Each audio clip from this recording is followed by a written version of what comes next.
What's happening? Welcome to another interview with Indi-Invasion. As usual, I am joined by the irrepressible and indomitable Eric, who is checking his hair currently. I feel weird. I don't have my hat on.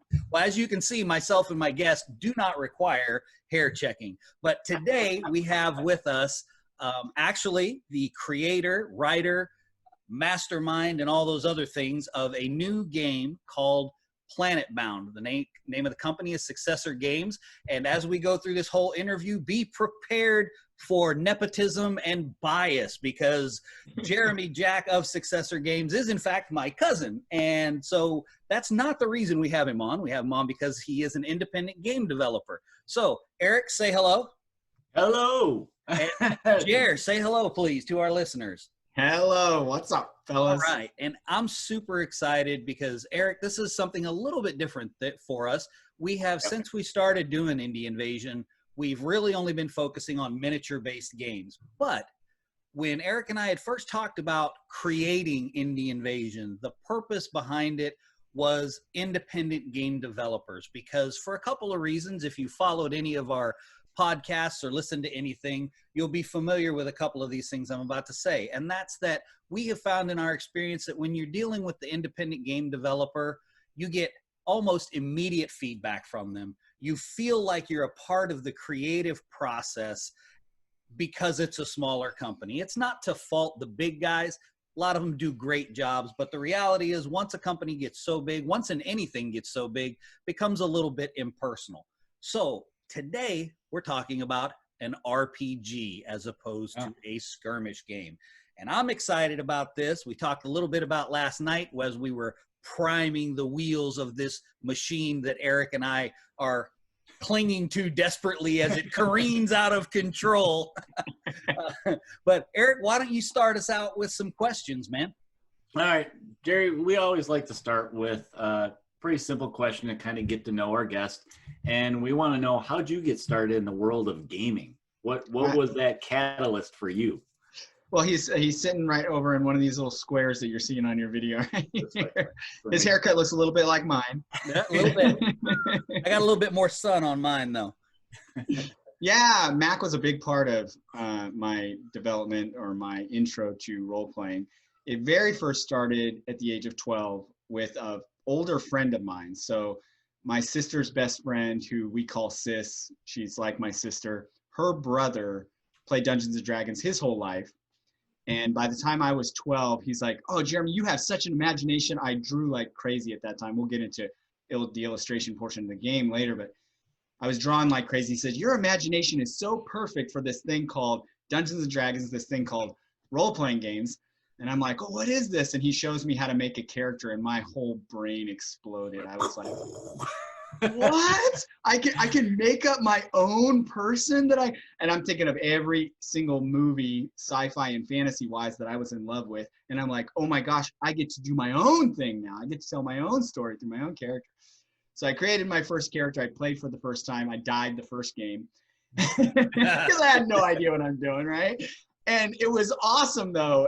I learned something huge from that, too, because as we continue to play that campaign, I, of course, had to make another character.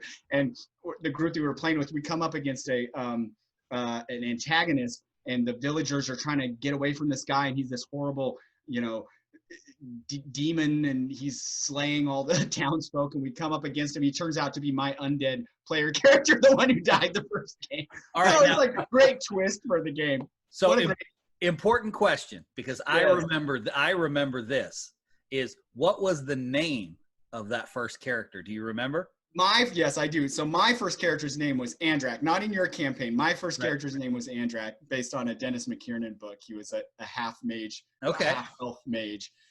My first game with Billy, I do know because there's a homage to her in my game. My first game with Billy was a character named Anja, that bald chick with two braids. Yeah. The main character in the game Planetbound, we'll talk about how the game is formatted, but it's formatted through two protagonists. One of them's name is Kyron. Her mother is Anja.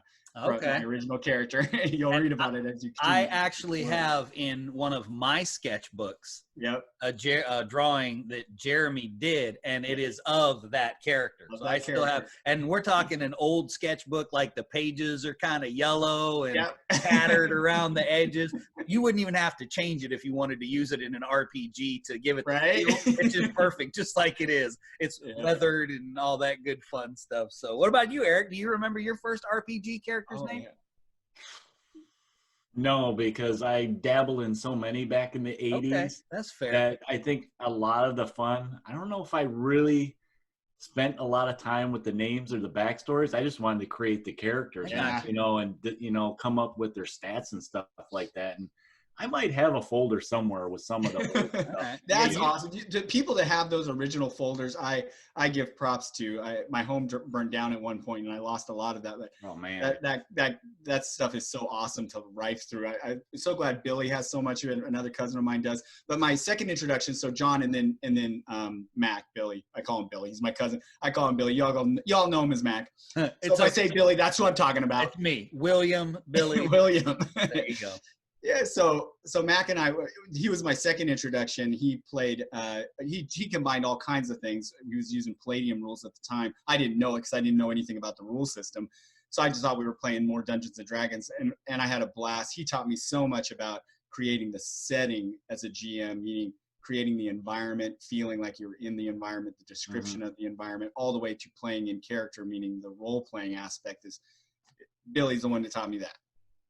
I did. So I fell in love. It combined my imagination with play acting, with drawing. I mean, it was everything that I loved. Right. Okay, so when you were starting out there, so you touched on D&D and Palladium. Obviously, Planetbound wasn't too far behind that. Nope.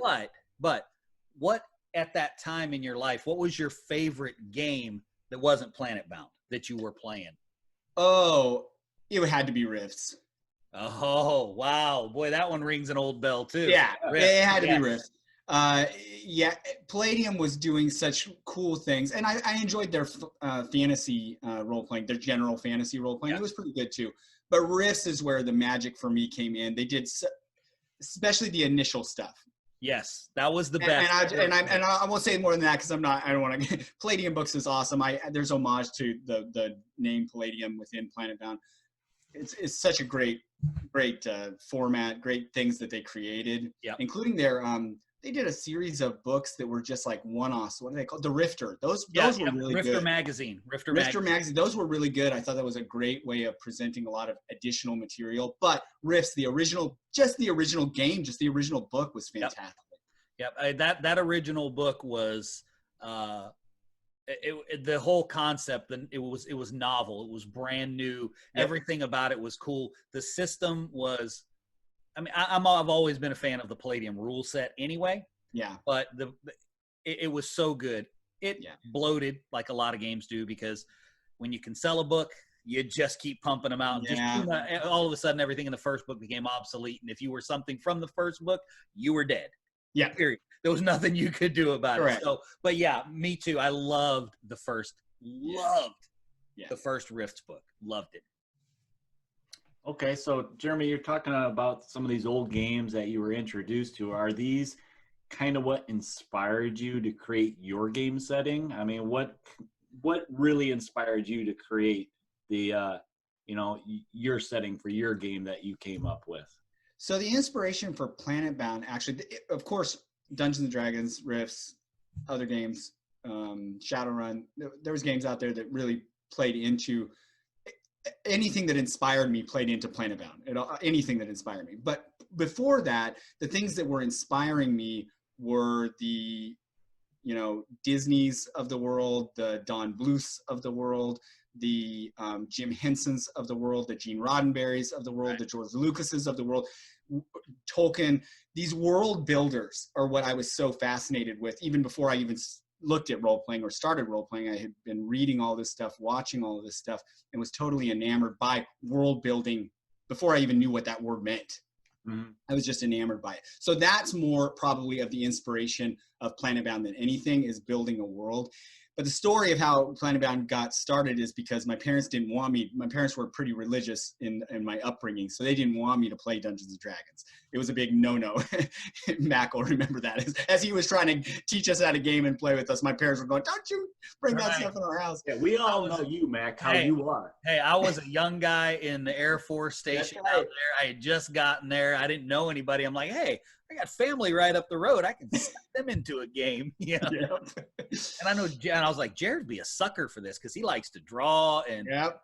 all of those things that when you walk into, say, a convention or something, you can go, oh yeah, well, I have so much in common with all these people because we do. We like the stories. We like drawing, even if we can't. We like painting, even if we can't. You know, all of those things resonate with all of us. That's why people listen to our podcast. It's why we want to talk to people. You know, so that stuff resonates. So we get it. So I knew he would be a sucker. I mean, not a sucker. He would be. I was a total sucker. What do you mean? He would be receptive.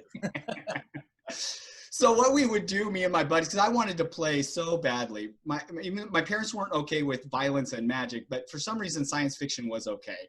Things like Star Wars and Star Trek, those things, which I also love. Science fiction is a huge love of mine. That's probably why I was so into Risk, because it combined a lot of fantasy and science fiction elements. And that's what I ended up doing with Planetbound. So I took my buddies because they still, when they saw dice, my parents were like, are you doing that thing? So I'd take my polyhedral dice, I'd run up to the school across the street, and I would play combinations of sci-fi stuff with my friends because that was permissible by my parents. And it was me and 3 of my buddies, so the 4 of us would play. How Planetbound got started, though, was because me as a 14-year-old, I was 14 when I created it. My 14-year-old mind could not wrap my head around any mechanics for space travel, and I was getting frustrated with going from planet to planet, and ship battles were difficult.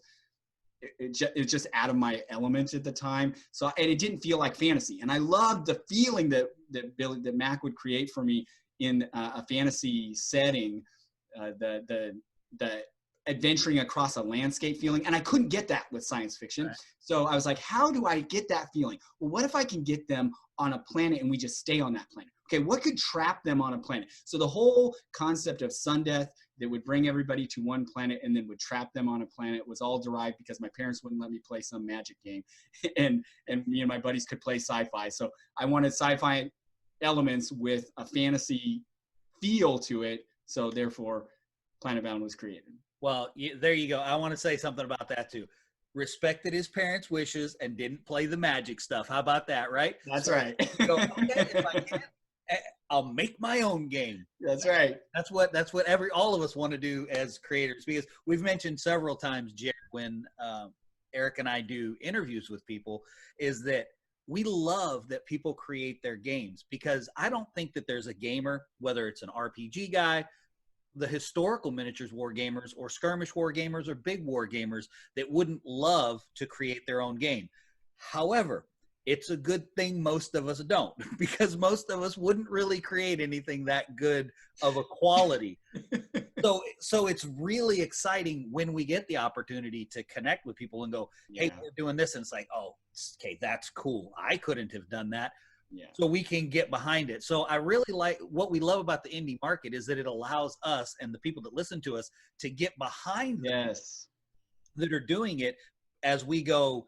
We are the rah section in the back because we go rah. I don't know how to do any of that. So I'm just going to rah for you. And that's okay. So it is great. But now the next question is going to set up, and I think this one's kind of really where everybody's going to kind of lean in and listen a little bit. I want you to tell us some about specifically the setting for Planetbound. We're off the simple questions now. Hard ones. To the meat of it. The meat is coming, and then we have the hard ones, our favorite hard ones. They've been pretty hard, haven't they? Everyone scratches their head. We have hard questions. I hope you studied. Oh, well, I haven't, and I'm game for hard questions, though. Well, tell us about the setting then. Okay. Fill us in. Tell us why we need to play in this setting. So the premise for the game, what makes the game so exciting, I think there's 2 aspects that make the game so exciting. Number 1, the premise of the game, the whole concept of the game. And number 2, how the game is played, of course. But the premise for the game is that at some point in time in whatever region of space that we're talking about, the game calls the cosmos, that a group of people called the Lodestar, these people are connected to the energy source of the cosmos. They sense through that energy source that they call nova that something is amiss, meaning the suns across planetary systems all across the cosmos are all of a sudden dying all at once. Not every sun, but suns across planetary systems in the cosmos, meaning life as they know it. All of a sudden, all these suns are dying, and they're going to go supernova in 10 years period of time. This group informs the nations and factions and species of the cosmos, hey, this is going to happen. They get together, their top scientists, they confirm that this is going to happen. So then all of a sudden, the peoples of the universe unite because there's this cause to save life as they know it. Yeah, we gotta save life as we know it. So they all get together, their greatest scientific minds, where the Lodestar then look through nova. They get the help of this group called the Seekers, who's really charted the cosmos quite a bit. And they find through that energy force in the cosmos, they find a planet that they say is going to survive. Then the scientists confirm, yes, this planet, there's planets that possibly will survive, but this planet, under every calculation that they can decipher, this planet for sure is going to survive this cataclysm. So yay, we found the planet, we found the savior, we found the sanctuary. Oh wait, there's just one planet for the entire cosmos. So immediately this escalates to war, and war for almost 10 years, because it's been a while since they discovered sun death, but war for almost 10 years that culminates around the planet in the end, called the sun death wars. So they call the phenomenon that the suns are going to die, they call the phenomenon sun death. The resulting wars end up being called the sun death wars. Then the cataclysm is going to happen. So everybody makes for the planet, because at this point, they're just in dire wanting to save their lives. They all make for the planet. They all hunker down because sun death is about to happen. Sun death happens. The planet, although it survives, yes, is not immune to the effects of sun death. So the gravitational shifts across the cosmos cause planetary disasters across the landscape. The planet is massive. We'll talk more about the planet later, but the planet is massive. So the game takes place in one section of the planet because it seemed to be the most inhabitable. There was a lot of reasons they couldn't do topographical analysis, but they go to that part of the planet. Everybody hunkers down. Sun death happens. Planetary disasters ensue. There's apocalypse upon apocalypse upon apocalypse. I call it the post-apocalyptic upon apocalypse upon apocalypse. It all takes a year's period of time, what they call a season year on the planet, because there's 4 season years on the planet because there's a large rotation around its sun.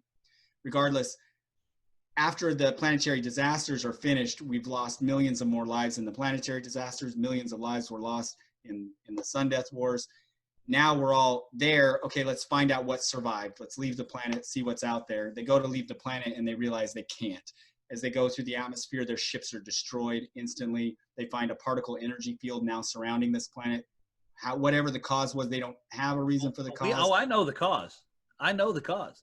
You know the cause? You didn't want him to get off the planet. I didn't want to do this. I had to have him trapped there. That's the cause. The cause is that GM called Jeremy Jacker, who wanted to play a fantasy feel with his sci-fi game. That's right. That's accurate. Right. And you know, that's part of the mystery of the game, is what was the reason trapped now on this planet. So now when they realize they're all trapped here, oh my gosh, the planet is the place where I need to vie for power. It begins warfare again. There's 40 years of war. Finally, they realize they're going to eradicate life as they know it. So they stop the warfare in the signing of a treaty, a ceasefire treaty called the Homeworld Accords. Homeworld is the name of the planet that they found. They deem it Homeworld. Obviously, it becomes everybody's home.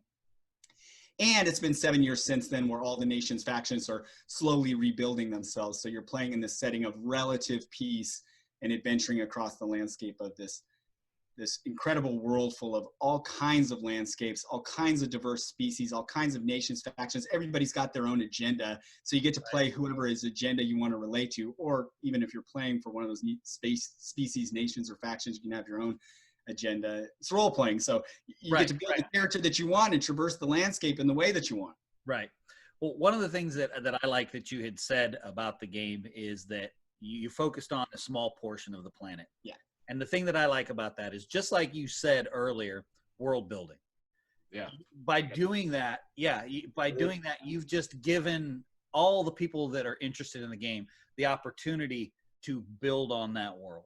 Yes. And I think that is brilliant. I've seen there's been a couple of games that I have seen do that. Not in the RPG department so much, but to be fair, I haven't been in the RPG world a whole lot lately. Eric's trying to suck me back into White Wolf. As you should, Eric, as you should.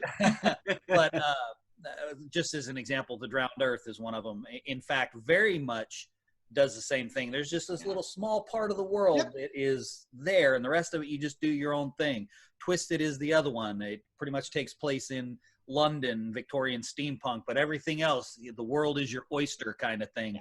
And I think that is such a good way to set up a game, because not only does it allow people to do the world building, but then they become invested in the product. They feel like they're a part of the process of creating, and people do buy in when they're part of it. That's how it works. That's what they do. So that sounds like an amazing setting, but I'm going to say I think you left something out that I want you to tell us, and that's the ruins. Can you tell us a little bit about those ruins? Oh, yes.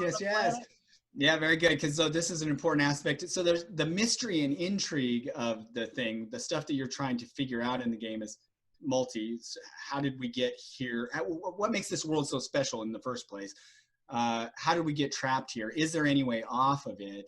But then once they're there and everything settles down, they start to discover dotted across the landscape ancient ruins. And I mean very, very ancient ruins, millennia old.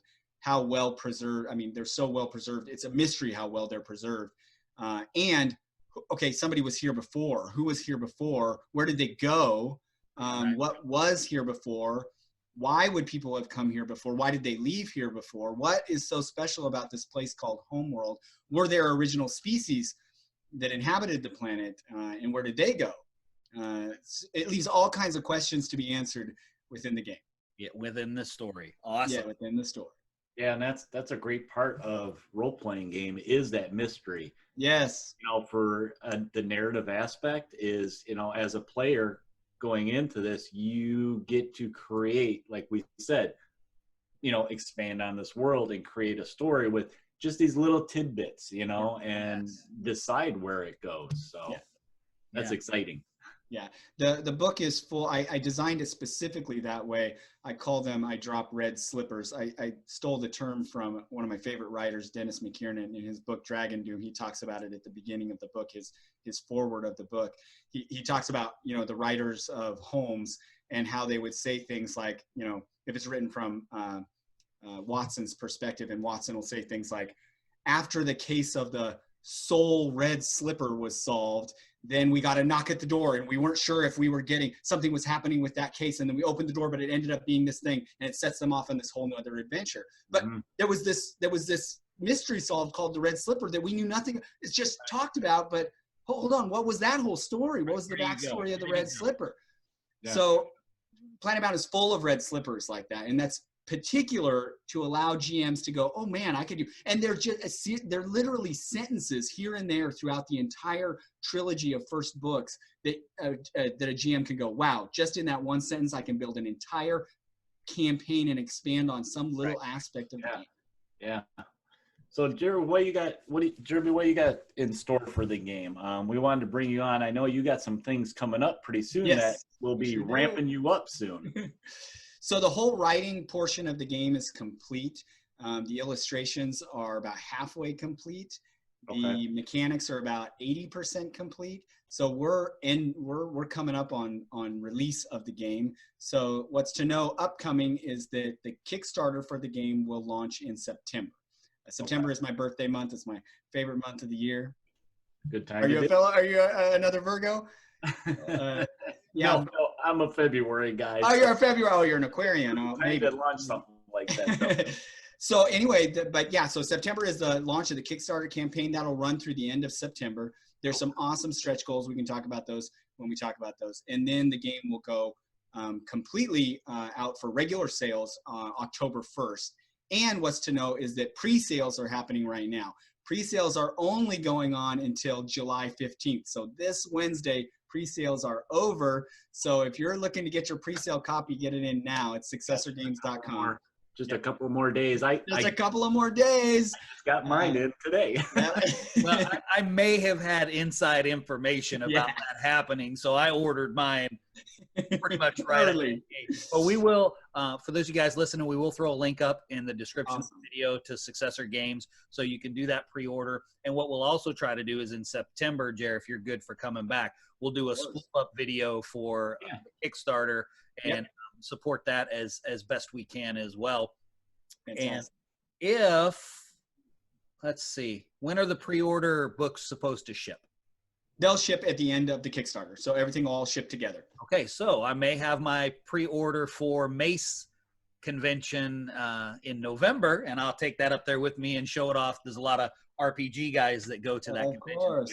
What's great about the pre-sale copy, so that you know this is why they're one-of-a-kind games. They're not going to be resold again, so we're not going to sell these aspects of the game. So it'll be the actual book itself, and it will be signed. It will be numbered. All the pre-sales will be numbered, and it'll have a hand-drawn sketch. So I'm the illustrator of the game as well. I happen to be an artist. So I happen to be the full RPG package. I'm a writer, I'm an artist, and a creator, meaning. And he's bald, so he's got that going. And he's bald. So yeah, so as the illustrator of the game, I will do hand-drawn sketches on the inside cover of something Planetbound related for each of those pre-sale games. Nice. So I had to cut it off. I was going to run it all the way to the Kickstarter, but that started to get to be too many books to draw in, and I want to be able to get those out to people ASAP. So I wanted to, we'll just go ahead and cut it off here. Okay, well, you still got 3 days. There's no telling how many you might get after this. So I mean, we're not huge, but you never know. You never know. Somebody might share it in the right place and might have another 50. But so next question is this. Now this one's loaded.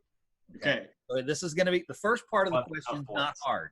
It's going to be the second part. Okay. So I know that there's multiple factions / races in the game. Can you give us kind of a rundown on what it is that you're going to be, what are we going to be playing? What are we going to have available to use? Who are they? Yeah. So what I'll tell you is the format of the game. So the game is a trilogy. That's the first book is the one that's coming out here in September. Then there's a second and third book that'll be coming out probably within 3 months. That's the goal. That's the schedule for them, 3 months apart. And so what's to know is that in the total, a couple things to know is that the 3 books make up the core game of everything that you need for playing the game. And the 3 books are not interdependent on each other. So I can own one of the books and I can still play the entire game. I'm just playing in that aspect of the game in the trilogy. So the trilogy is actually, remember I talked about that one part of the planet. Right. That one part of the planet consists of 3 continents, 3 major continents. So each of the books is one of those 3 continents. Okay. So the first book you're playing on the eastern continent. That's where the game begins. So the 3 races that you can play on that part, in this portion of the game, are humans, a species called the Baquet, and then a species called the Gorak. There are 5 other playable species that are in the other 2 books. So there's 2 more that are in the second book and 3 more after that are in the third book. So a total of 8 playable species for the game. All right. Can you give us a rundown on, I'm pretty sure no one's going to need an explanation on what a human character is. No. I may be wrong. I don't know. I don't know who's listening. But what about the other 2? So we won't, because we'll save the other ones for when the other ones come out, and we'll talk to you again. Okay. Yeah. What are those other 2? Break them down for us. I'd like to know what. Of course. I'll break down the humans for you too, because the humans, the spin on the humans is that they come from a planet called Genesis, so they refer to themselves as the children of Genesis. And so they went through this. Trek there, little Star Trek. Yeah. Beautiful reference to Trek, right? Genesis planet and Spock's rebirth. Theirs is this story of kind of rebirth of themselves, meaning they went from a time period of warfare on their planet all the way to enlightenment, and then they go through this stage of interstellar travel and expansion. But then in their expansion, they get a little twisted in their way, and then sun death happens, and it makes them very, very suspicious of everybody. Especially, they become highly suspicious of the lodestar and anybody who is Nova born. So remember that energy source in the cosmos. Right. Anybody that can use that is called Nova born. And the humans particularly become very, very suspicious, and propaganda about them goes out because they believe that they are the cause not only of sun death, ultimately they were the ones that found it, remember? I like that. And that they were the ones responsible for the particle energy field that is trapping. They were the ones that originally found Homeworld, and they're the ones that, what they did to protect themselves was caused a beacon of light that could be seen for hundreds of miles, right. and that through the entire planetary disasters, and none of their little city got hurt. Right. So obviously these guys are behind it all. So the humans become very suspicious of other species, and so they become human supremacists in a way that's not entirely accurate, because it's not like they don't have other species in their territory. However, they do believe that they know better and are the ones to run the show on Homeworld. And they have this, the way that they control the people is through their war machine against the Novaborn and against the Lodestar. Okay. So that's the human beings. Their empire, their nation is called the Human Unified Regency. So it's certainly a royalistic. The Prince Regent is the president of the nation, and so it definitely has that kingship feel to it, where it's more of a hierarchy, and we're going to tell you what to do. A little bit of monarchy action going on there. Monarchy, that's the word I was looking for. I thought it was. And so that's the humans. The Baquette, which is a smaller portion of that continent, it's up in the north portion of the continent. The Baquette are the smallest species. So they're the little guys. They're the hobbits of Homeworld, I call them. And they're the fun-loving race that everybody, they're the halflings. They're the flippant, crass, in-your-face, over-the-top race that are just super fun to play. And their species is so unique because, number one, they're super tech savvy. They're the ones that very first find some of the ruins. So of the classes that you can play you can play any of the species with these classes, but this class that is particular to the Baquette, meaning many of the Baquette are this class, is called Seekers. And the Seekers are always looking for they're treasure hunters essentially, right. But they're traversing the landscape looking for all of the secrets of Homeworld to uncover. Right. And so they find one of the ruins upon Homeworld, and they call it Remnant because it's a remnant of whatever was, came before. So they named the place Remnant. They actually occupy the city until sun death happens. Sun death causes it to sinkhole in because of tidal waves that come. They find that Remnant is actually multi-leveled underground for who knows how many levels. It's impossible to explore because it's hundreds of miles across and then hundreds of miles deep.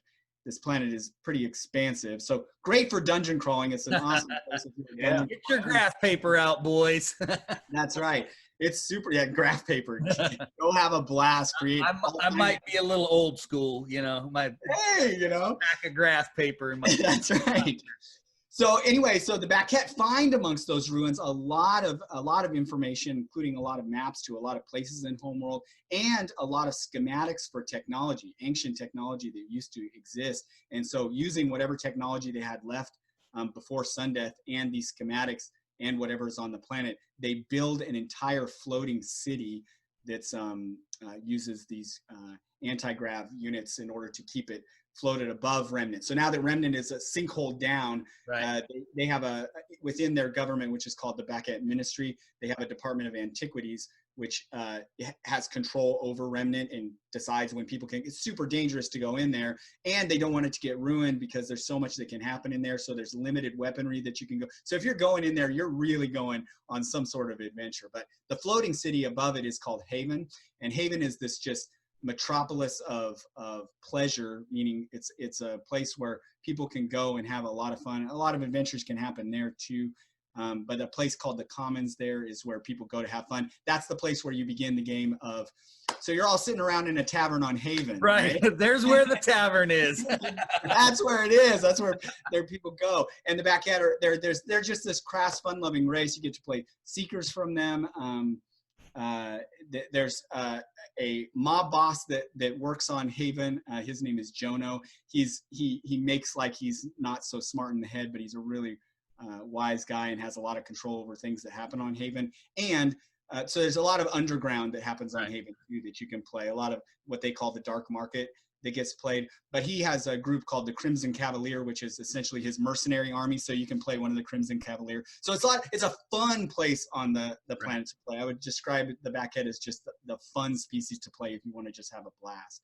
Right. The third species you can play I'll just jump in real quick. Sure. For those of you that are curious about what they look like, if you go on Jeremy's Instagram, he regularly, and it's the Planetbound Instagram, you can see Are You Planetbound Instagram. You can see a lot of the sketches. Also, and again, we'll throw a link up for the Instagram in the description. We'll also throw a link up for his YouTube channel, Are You Planetbound, where he is walking through doing 5, 6, 10-minute videos on what the whole world is about and what's going on in it. So check those out too. But anyway, press on. I didn't want to forget. Thank you. To say that. I appreciate that. Social media wise, Are You Planetbound is everything. So it's Facebook, it's Twitter is the only difference. It's R like the letter R, U like the letter U, and then Planetbound, because AREYOU for some reason didn't work on Twitter. I'm not sure. And maybe it was too many characters. But you can, everything is RU, Planetbound for everything else. And yes, so the third species that you can play are the Gwarak,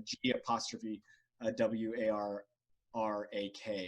And the Gwarak are, to me, they are my favorite. I know a creator shouldn't have favorites, but they are one of, if not my favorite species of all the 8 species that you can play. The thing about the Gwarak are they are, I guess you could best describe them as, they're difficult to describe because there's a dichotomy with them that is very interesting. So they're naturalists. They're very in tune with nature. They're very in tune with wildlife.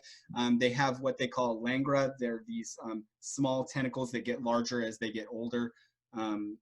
They go across the back of their heads, but then spread out, and they get hardened as they grow older. But it allows them latent empathic ability, specifically with nature, so they can commune with nature through these things and wildlife. So they're very, very have a connection to nature.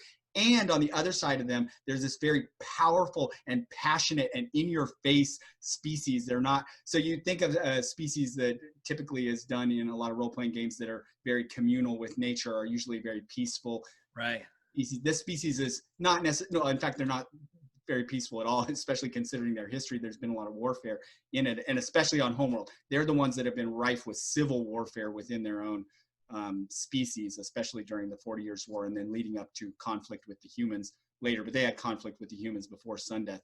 But what you can play within them, which is just awesome, is that at this point they've become a full-fledged Gwarak nation. So it's almost like, I guess you could describe it maybe even as native, like Native Americans, native to any other country, where they're just so in tune with nature, they're so in tune with the place that they live, and they're a fully united nation. They work together as one now. They don't have a leader, so there's no one person in charge. They work as a group to whatever they're trying to accomplish.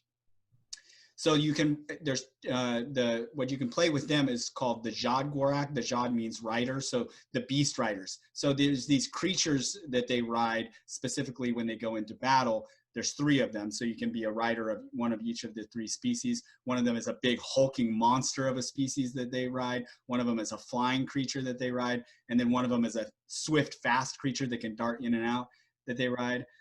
So the uniqueness about them is that they're this open-minded, non-judgmental race, but very, very powerful, very passionate, and very connected to their surroundings and as a people. They're a really cool race. Got a great history. Well, I can't wait to find out about the other ones too, but you did ruin my hard question. Oh no! My hard question was, who's your favorite faction? Oh! So really is a tough one, because I do love them all. The Backhead wasn't one of my favorites too, because for other reasons. I just love their fun, loving spirit. When you read about them and their history and their mentality around stuff, it's just, you can imagine playing them. And at me as the GM, when I'm playing with them, I use a lot of, playing in character is a big deal to me. Oh yeah. Role playing is a big deal to me. So when I'm playing as the GM and I'm embodying the world and I'm embodying the Backhead players, the Blackhead characters, it's just so fun. Yeah. They're just fun. Well, so yes, definitely. Of the other species, there's a few more that are pretty amazing that I love too. Well, when you mentioned the Backhead, the first thing that popped into my mind was the Kinder from Dragonlance. Yes, there's a great, yes. That's the first thing that popped into my mind. They are I designed them to be the little people of the world, the Waros, the Hobbits, the Kinder, the Halflings. That's the Backhead. Yeah, you gotta have one. You gotta have one of the little ones. Yeah, exactly. And they always end up being the great heroes of the world, Yeah, right? of course they have to They be. do incredible things, these little guys.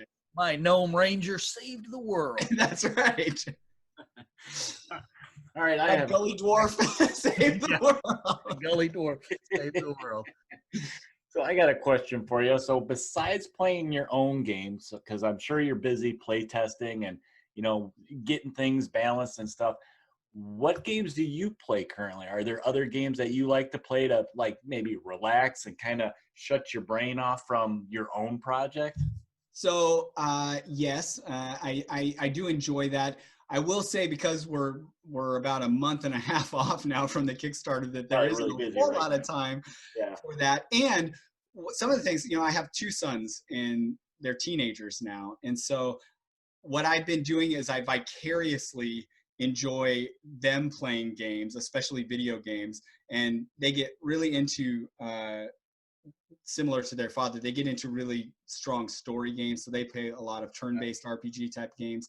And otherwise, that I just get to enjoy the adventure through them. I get to enjoy like what people are creating these days. I've been personally playing, I know I mentioned Disney as one of my big inspirations for art and as a creator. I've been playing Kingdom Hearts again lately, meaning I haven't played 3 yet. I've played 1 and 2 and the ones in between, but I've been playing the whole saga again. They released the full saga on PlayStation, I don't know, a couple of years ago now, when the third one came out. So I don't know, that's a great, because I'm a huge fan of Final Fantasy too, and then that was a great marrying of Final Fantasy. It's almost like marrying sci-fi and fantasy, as in like Planetbound. Right. I love when things get married that way, this total fantasy aspect of gaming or video games, Final Fantasy, turn-based RPGs with Disney and every world within Disney, and kind of making it one and the same. I had a blast in it. But yes, I especially video games, and when it comes to other types of entertainment, there's just some great shows out there that I've entertained myself with to get inspiration from, things to read, are super inspiring for sure. Awesome. All right, so as we come towards the end here, give us your elevator pitch for why people should play Planetbound. So for me, if you're a gamer like I am, and you've gotten like fed up with heavy rule-based games where you just feel like the rules are so dense that you no longer are able to have fun in your game. So I think the number one reason we should game is to have fun. So I don't think that there should be no rules to gaming. However, if the rules are disrupting your ability to have fun, if the rules are interrupting the things about gaming that are fun to me, which are the epic storytelling part of gaming and the role-playing part of gaming, then you got to have rules that drive those things instead. And so that's a big part of the reason that I created Planetbound in the first place, because I would be going on these wonderful adventures and these stories, and then we would get to a battle or something like that, and we'd come to a screeching halt. Right. Yeah. And now we got to get out, die. Now we got to roll for it. And now we got to, and now we got to, and now we got to. And the mechanics portion of the game totally interrupted the whole being immersed in the game. And so I call it immersive role playing, so that the mechanics are set up in a way this game is designed to drive the parts of role playing that I think are the funnest, which are epic storytelling and playing in characters. So the mechanics are there, but they are made to help you keep telling great epic stories and get into the role-playing aspect of things. So if you love those aspects of gaming, then this game is for you. If you love epic storytelling, and if you love science fiction, and you love fantasy, and you love when they get married, if you're a big fan of things like Star Wars, Star Trek, and otherwise, this is the game for you. Well, that's the elevator pitch right there. I will say this too, because you mentioned the whole role-playing part of it. And I remember when I first discovered first edition Palladium Fantasy, the rule book was set up horribly. I mean, as far as finding stuff, it was set up horribly. But when you looked in the guidelines for experience points, the very first thing for earning experience points in that game was playing in character. Yep. That was the very first thing, and that was the most consistent way in that game that you could earn experience in order to level up your character. And that resonated with me in every other storytelling game that I became a part of, to the point where I no longer ever even referred to myself as a GM. In fact, it was White Wolf that changed the title for me, because in the White Wolf Vampire games, they don't call him a GM. it's a storyteller. Yeah. And it's so apropos. It is so apropos. spot on. It is what it needs to be. You got to be a storyteller. Yeah. So, speaking of, you got to check out next week's Unbound. This week's Unbound is starting to talk about the mechanics. Next week, we're going to talk about the leveling up process. okay. Which, wait for it, no experience points. Oh. In the level up process. Wait for it. I'm interested. I'm gonna have to. Yeah. Give you a little intrigue. I might have to actually be all the way awake, not laying in bed looking at my. Wait, what is this? No experience. I might have to take notes on that one. So we've already said, and we're going to throw up the links. We have one other question that Eric was going to ask, but you want to throw that one out there? I don't know if there's really. Well, we can ask you if you have anything on your hobby desk. There. Do you do any other kind of hobbies? What's on your hobby desk? Oh, hobby desk. Gosh. Of course, art and more art. So because I'm the artist for the game, I do draw just for me sometimes too. And so, being an artist illustrator, I mean, that's why I'm wearing Maurice Sendak, Where the Wild. I mean, he was an artist illustrator and a brilliant one. And being an artist illustrator is definitely its own animal because it's just how I have fun. It's how I play in my mind. It is my hobby is to draw and create from whatever I'm drawing. And if the hobby, so when I want to relax and draw, I draw things that I love. So I'm a child of the 80s. Every fantasy, every sci-fi, everything that we played toys with in the 80s, from He-Man to My Little Pony, I'll draw, fan art for, because it's what I grew up with, Teenage Mutant Ninja Turtles and otherwise. That's the type of stuff I'll draw fan art of just to kind of relax and take my mind off of anything. But yeah, that's definitely a hobby of mine. I do some collecting. I'm a big fan of entertainment as far as media is concerned. So if there's good media out there, if there's a good show on Netflix, if there's a good show on Hulu, then yeah, I don't mind. I'm up for binging it. Fitness is another hobby of mine, keeping myself healthy, getting my boys involved in fitness. Oh, I just said it. My boys are definitely my hobby. Yeah, anybody that's kind of a big hobby for them. Yeah, that's a fun one. Being a dad is I can't say enough about it. I'm gonna throw this out there just because I'm selfish and I can. I have some authentic early 90s Jeremy M. Jack artwork. So for all of you people out there listening and deciding that you want to check out his artwork, all I have to say to you is because I have some, because he's my cousin. So like I said, this show is going to be filled with nepotism. There's people that have some already. I mentioned my home burning down. This is a crazy thing. The guy who actually, so the community of gamers that play Planetbound, we call ourselves the Fellas. And that comes from a group in Southern California that was associated with my cousin Travis. So when the fellas at one point had started asking me for a commercial version of Planetbound. They wanted it put out there. And I kept saying, no, this is just for us. This is for the fellas, which I had my own garbage going on in my own head about that. Once I got past my own garbage, my cousin Travis in 2010 said, hey, let's make a commercial version. That didn't end up panning out. It was too much of a deviation from the original game. Then one of the players of the game came and said, hey, let's make the commercial version. Well, before he came to me and we started working on the commercial version, this player, he was the game's biggest fan. He grew up, he was little when he started playing. He was 15. We were a lot older than him, about 10 years.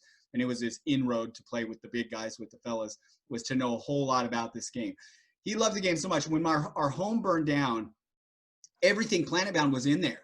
It was in the closet. So home burned down. The firefighters were there. They're hosing the place down. They get it to where the fire's out. This guy, he goes up to the firefighters. He goes, there's something in there so valuable, you need to let me in. And I'm watching. I'm still disoriented. My home just burned down. Everything that's going on. They're like, okay, man, he's acting like crazy, like that this is the most important thing. He gets in there. He comes out with the burnt up box of Planetbound, everything Planetbound from the 90s to now. It was charred at the edges, but I still have it, the box and all of that stuff from when we early created Planetbound. Awesome. That's awesome. That is, you need to leverage that. Throw some pictures of that stuff up. I will. Game history. That stuff.